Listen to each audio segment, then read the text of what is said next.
Deputy Prime Minister, Igor, Minister, Lucinda. It was actually very useful and interesting and also symbolic as Montenegro country going through the accession process to discuss yesterday's landmarking decision of the General Affairs Council, unanimous recommendations of the member states, the European Council, to open accession negotiation with Serbia, and also a good debate which will result on the same date of the European Council also in adoption of the negotiating mandate for SAA with Kosovo.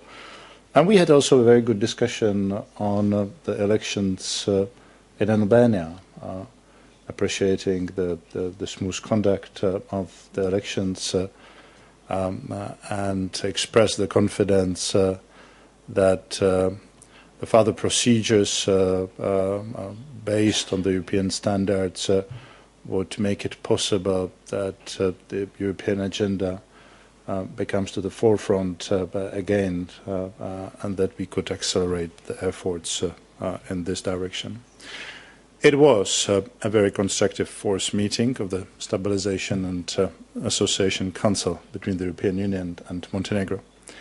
We had the opportunity to examine the political and economic challenges that accumulated in Montenegro in recent weeks and months. The European Union made clear that progress on these issues, the constitutional amendments, the investigation of the audio recordings affairs, the follow-up to the OSCE recommendations following presidential elections, will be important determining factor for the future progress in the accession negotiations. 1 year after their opening, we are now in a full swing in the accession negotiations. Two negotiating chapters have already been opened and provisionally closed, and we are discussing a substantial number of screening reports with the member states. The Commission is actively helping Montenegro in this process.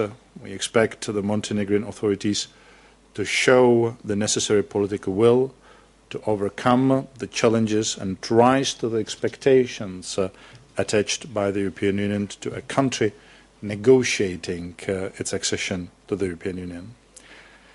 Today we had a look also at recent progress, such as parliamentary decisions of the end of May to address some of the recent challenges and the work towards the action plans on Chapter 23 and 24, which are expected to be adopted very soon by our government.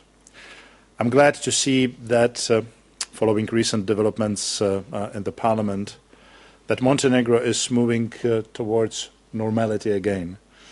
It is important to translate the parliamentary conclusions of 31st May into concrete results.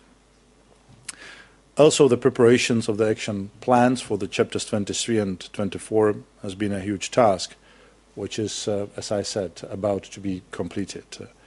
But now the real work starts, implementing action plans so that we can open those chapters soon. They should bring tangible improvements for the rule of law in Montenegro. At the same time, tangible results in this regard are necessary for continued progress in the accession process.